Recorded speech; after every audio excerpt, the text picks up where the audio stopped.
Social work മീഡിയയിലേക്ക് ഏവർക്കും സ്വാഗതം. ഇന്നത്തെ വീഡിയോയിൽ നമ്മൾ ഡിസ്കസ് ചെയ്യാനായിട്ട് പോകുന്നത് സോഷ്യൽ ഗ്രൂപ്പ് വർക്കിന്റെ ഹിസ്റ്ററിയാണ്. സോഷ്യൽ ഗ്രൂപ്പ് വർക്കിന്റെ ഹിസ്റ്ററിയിൽ പ്രധാനപ്പെട്ട പങ്ക് വഹിക്കുന്ന രണ്ട് ഘടകങ്ങൾ എന്ന് പറയുന്നത് സെറ്റിൽമെന്റ് ഹൗസസും YMCA YWCA ഫോർമേഷനുമാണ്. സെറ്റിൽമെന്റ് ഹൗസ് എന്ന് പറയുമ്പോൾ അത് ആദ്യം ലണ്ടനിൽ സ്ഥാപിക്കപ്പെടുന്നത് സാമുവൽ ആൻഡ് ബാർനെറ്റ് ആണ്. ടോയിൻബി ഹാൾ എന്നാണ് പേര്. 1884.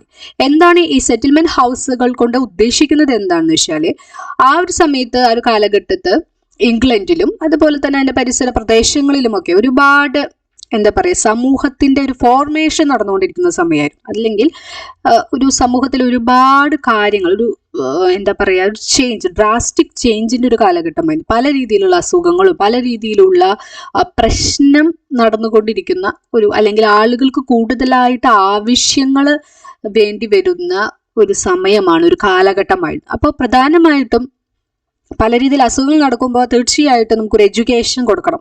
പല അസുഖങ്ങളെ പറ്റിയുള്ള എഡ്യൂക്കേഷൻ കൊടുക്കണം, ഒരു ഹെൽത്ത് അവെയർനെസ് കൊടുക്കണം. അതുപോലെ തന്നെ ഈ പാവപ്പെട്ട ആളുകൾ കൂടുതലായിട്ട് വരുമ്പോൾ അല്ലെങ്കിൽ പൈസയ്ക്ക് ബുദ്ധിമുട്ടുള്ള ആളുകൾ വരുമ്പോൾ അപ്പോൾ അവരെ സഹായിക്കുന്നതിന് വേണ്ടിയിട്ടും അവർക്ക് ജോലി കണ്ടെത്തുന്നതിനും അവരെ ജോലിയിലേക്ക് പ്രാപ്തരാക്കുന്നതിനും വേണ്ടിയിട്ടുള്ള കാര്യങ്ങൾ വേണ്ടി വരും.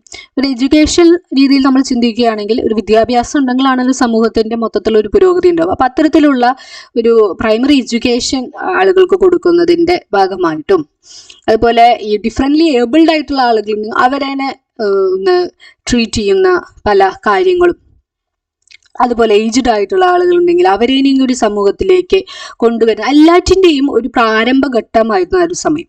അപ്പോൾ ഈ സെറ്റിൽമെന്റ് ഹൗസസ് ഇതൊക്കെ ചെയ്തു പോകുന്നുണ്ട്. അതായത് ഇത്തരത്തിലുള്ള ആളുകളെ, ഒരേപോലെയുള്ള ഗ്രൂപ്പുള്ള ആളുകളെ ഒന്നിച്ചൊരു ഗ്രൂപ്പ് ആക്ടിവിറ്റീസ് ആണ് സെറ്റിൽമെന്റ് ഹൗസിൽ പ്രധാനമായിട്ട് നടന്നത്. അപ്പോൾ ആ ഒരു സമയത്ത് ഗ്രൂപ്പ് വർക്ക് എന്ന് പറയുന്ന ഒരു മെത്തേഡൊന്നും ഫോം ചെയ്തിട്ടില്ല. ഇതിൻ്റെയൊക്കെ ഒരു ഈ സെറ്റിൽമെന്റ് ഹൗസസ് ഒക്കെയാണ് ഈ പിന്നീട് ഗ്രൂപ്പ് വർക്കിങ്ങിലേക്കൊക്കെ നയിക്കുന്നത്. പിന്നെ ഞാൻ പറഞ്ഞു പ്രധാനപ്പെട്ട പങ്കുവഹിച്ച ഒന്നാണ് YMCA YWCA ഫോർമേഷൻ എന്ന് പറയുന്നത്.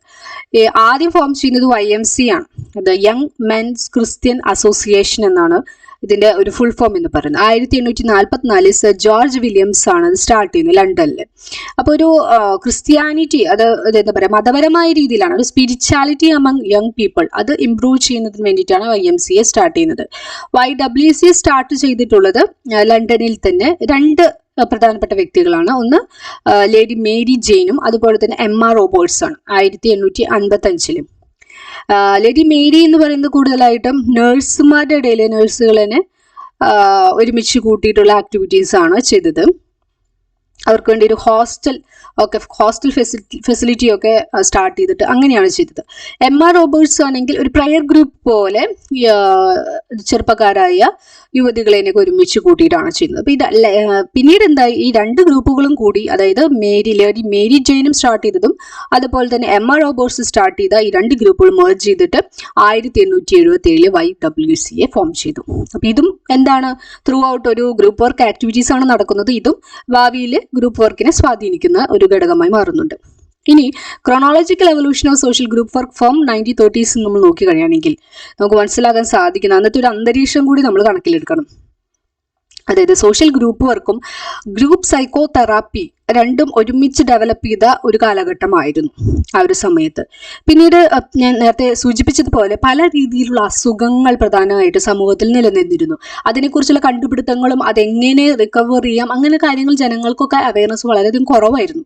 അപ്പോൾ അതിന് വേണ്ടിയിട്ട് ഇപ്പോൾ ഒരു എക്സാമ്പിൾ പറയുന്നത് ട്യൂബർകുലോസിസ് പേഷ്യൻസിനൊക്കെ ക്ലാസ്സുകൾ, ഒരു ഗ്രൂപ്പ് എഡ്യൂക്കേഷൻ ക്ലാസ്സുകളൊക്കെ ജോസഫ് പ്രാട്ട് 1906 കണ്ടക്ട് ചെയ്യപ്പെടുന്നുണ്ട്. അപ്പൊ അതൊരു ഗ്രൂപ്പ് വർക്ക് മോഡലിലാണ് അത് ചെയ്യുന്നത്. പിന്നീട് 20th സെഞ്ച്വറിയിലെ പല രീതിയിലുള്ള ഇതുപോലത്തെ സോഷ്യൽ ഏജൻസികൾ, ഗ്രൂപ്പ് ആക്ടിവിറ്റീസ് ഒക്കെ നടന്നു വരുന്നുണ്ട്. അപ്പൊ ഈ ഗ്രൂപ്പ് ആക്ടിവിറ്റീസ് ചെയ്യുമ്പോൾ പ്രധാന ഗുണം എന്ന് പറയുന്നത് വെച്ചാൽ പെട്ടെന്ന് ആളുകളിലേക്ക് അത് എത്താനായിട്ട് സാധിക്കുന്നുണ്ട്. അപ്പോൾ ആളുകൾക്ക് പെട്ടെന്ന് കാര്യങ്ങൾ മനസ്സിലാക്കാനും പെട്ടെന്ന് കൺവേ ചെയ്യാനും സാധിക്കുന്നതുകൊണ്ടായിരിക്കണം ഈ ഗ്രൂപ്പ് ആക്ടിവിറ്റീസ് ഇത്രയും വേഗത്തിൽ തന്നെ സ്പ്രെഡ് ആയത്. പിന്നെ ഒരു മൈഗ്രേഷനും ഇമിഗ്രേഷനും ഒക്കെ നടക്കുന്ന ഒരു ഒരു സാഹചര്യമാണ് മൊത്തത്തിൽ ഇംഗ്ലണ്ടിലും അതുപോലെ തന്നെ ബാക്കി സ്ഥലങ്ങളിലൊക്കെ ഉള്ളത്. അപ്പൊ ഇതൊക്കെ ഈ ഗ്രൂപ്പ് വർക്കിന് സ്വാധീനം ഉണ്ടാക്കുകയാണ്. കാരണം ആളുകൾക്ക് ആവശ്യകതകൾ കൂടാണ്. ഇങ്ങനത്തെ ഇമിഗ്രേഷനും കാര്യങ്ങളൊക്കെ നടക്കുമ്പോൾ ഒരു സ്ഥലത്തെക്കുറിച്ച് അറിയില്ല, അപ്പോൾ ആ സ്ഥലത്തെക്കുറിച്ച് മനസ്സിലാക്കാൻ വേണ്ടിയിട്ടും അവിടുത്തെ ഭക്ഷണ രീതികൾ, സംസ്കാരം, അങ്ങനത്തെ കാര്യങ്ങൾ മനസ്സിലാക്കാൻ വേണ്ടിയിട്ട് വിദ്യാഭ്യാസപരമായിട്ടുള്ള രീതികളിലും ആരോഗ്യപരമായ രീതികളിലും അങ്ങനെ എല്ലാം കൊണ്ടും സാംസ്കാരികപരമായ രീതിയിലൊക്കെ വളരാൻ വേണ്ടിയിട്ട് പല പല ഗ്രൂപ്പ് ആക്ടിവിറ്റീസ് സ്റ്റാർട്ട് ചെയ്യുന്ന ഒരു സമയമാണ്. സെറ്റിൽമെന്റ് ഹൗസസും അതുപോലെ തന്നെ നമ്മൾ പറഞ്ഞു YWC YMCA ഒക്കെ കോൺട്രിബ്യൂട്ട് ചെയ്യുന്നുണ്ട്. അതുപോലെ തന്നെ ക്ലാര കെയ്സർ, നമ്മളിവിടെ 2 വ്യക്തികളെ നമ്മൾ പ്രധാനമായിട്ടും നമ്മൾ നോട്ട് ചെയ്യേണ്ടതായിട്ടുണ്ട്. ഒന്ന് ക്ലാര കെയ്സറും ഗ്രേസ് കൊയലുമാണ്. Clara Kaiser philosophical aspects in social group work, അതിനെക്കുറിച്ച് ഫിലോസഫിക്കലായിട്ട് സോഷ്യൽ ഗ്രൂപ്പ് വർക്കിനെ കുറിച്ച് ആദ്യം പറഞ്ഞു തുടങ്ങിയത് ക്ലാര കെയ്സറാണ്. അതിനെ തുടർന്നാണ് Grace Coyle social group work എഡ്യൂക്കേഷനാണ് കൂടുതൽ കോൺട്രിബ്യൂഷൻസ് കൊടുത്തിരിക്കുന്നത്. അപ്പോൾ തെറ്റിപ്പോയത് ഇത് പല ക്വസ്റ്റ്യൻസിലും നമ്മൾ കണ്ടിട്ടുള്ളതാണ്. ക്ലാര കെയ്സറാണ് ഫിലോസഫിക്കൽ ആസ്പെക്ട്സ് ആണ് കോൺട്രിബ്യൂട്ട് ചെയ്തിട്ടുള്ളത് എങ്കിൽ ഗ്രേസ് കോയിൽ ഒരു ഗ്രൂപ്പ് വർക്ക് എഡ്യൂക്കേഷനാണ് കൂടുതൽ സംഭാവനകൾ നൽകിയിട്ടുള്ളത്. ഇനി അങ്ങനെ നമ്മൾ 1930s to 1950 ഇടയിൽ നമുക്കൊരു എന്താ പറയുക, ഒരു ഗ്രോത്ത് എക്സ്പാൻഷൻ എന്ന് പറയുന്നത് വളരെ കൂടുതലാണ് സോഷ്യൽ ഗ്രൂപ്പ് വർക്കിൻ്റെ.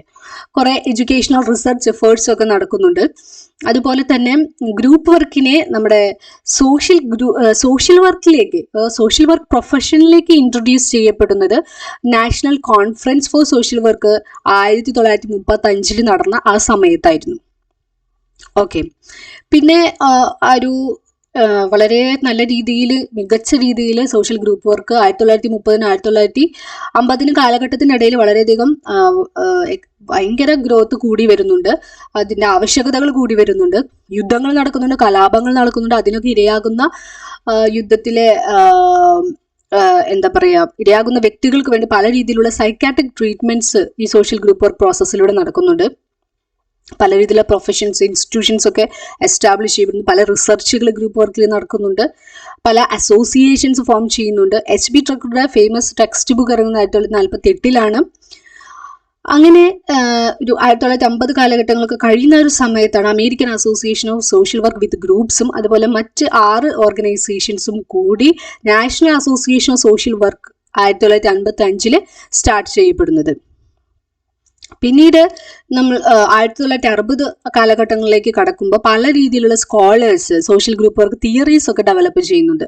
അതിൽ different models in social group work നമുക്ക് നോക്കാം. Social goal model Papell and റുത്ത്മൻ 1966, remedial model Vinter 1957, reciprocal model Schwartz 1961, development model Bernstein 1955, psychotherapeutic model Allport. അപ്പോൾ ഈ മോഡൽസിനെ പറ്റിയുള്ള നമ്മൾ വേറൊരു വീഡിയോയിൽ ചെയ്യുന്നതായിരിക്കും. ഈ മോഡൽസ് ഇമ്പോർട്ടൻ്റ് ആണ്, എക്സാമിനൊക്കെ ചോദിക്കുന്നതാണ്. പിന്നീട് 1970s കാലഘട്ടങ്ങളിലൊക്കെ വരികയാണ് നമ്മൾ നോക്കി കഴിയുകയാണെന്ന് വെച്ചാൽ പല ജേർണലുകൾ സോഷ്യൽ ഗ്രൂപ്പ് വർക്ക് റിലേറ്റ് ചെയ്തിട്ട് പബ്ലിഷ് ചെയ്യാനായിട്ട് തുടങ്ങി. ഗ്രേസ് കോയൽ ഒരുപാട് കോൺട്രിബ്യൂഷൻസ് സോഷ്യൽ ഗ്രൂപ്പ് വർക്ക് എഡ്യൂക്കേഷന് ചെയ്തത് കൊണ്ട് തന്നെ ഹോണർ ചെയ്യാനും ഒരു കമ്മിറ്റി ഫോം ചെയ്യുന്നുണ്ട്. ആ കമ്മിറ്റി പിന്നീട് ട്രാൻസ്ഫോം ചെയ്തിട്ട് മെമ്പർഷിപ്പ് ഡ്രിവൺ ഓർഗനൈസേഷനായിട്ട് മാറുന്നുണ്ട്. അപ്പോൾ ഇങ്ങനെയാണ് സോഷ്യൽ ഗ്രൂപ്പ് വർക്കിൻ്റെ ഒരു പ്രയാണം എന്ന് പറയുന്നത്, അല്ലെങ്കിൽ ഒരു എന്താ പറയുക ഹിസ്റ്ററി എന്ന് പറയുന്നത്. അപ്പോൾ നിങ്ങൾക്കത് വീഡിയോ ഉപകാരപ്പെട്ടു ഞാൻ വിശ്വസിക്കുകയാണ്. നിങ്ങൾ തീർച്ചയായിട്ടും എന്തെങ്കിലും സംശയങ്ങളൊക്കെ ഉണ്ടെങ്കിൽ കമൻറ്റ് ബോക്സിൽ രേഖപ്പെടുത്തണമെന്ന് ആഗ്രഹിക്കുന്നു. അപ്പോൾ നമുക്ക് അടുത്ത ഒരു വീഡിയോയിൽ കാണാം. അതുവരെയ്ക്കും താങ്ക് യു.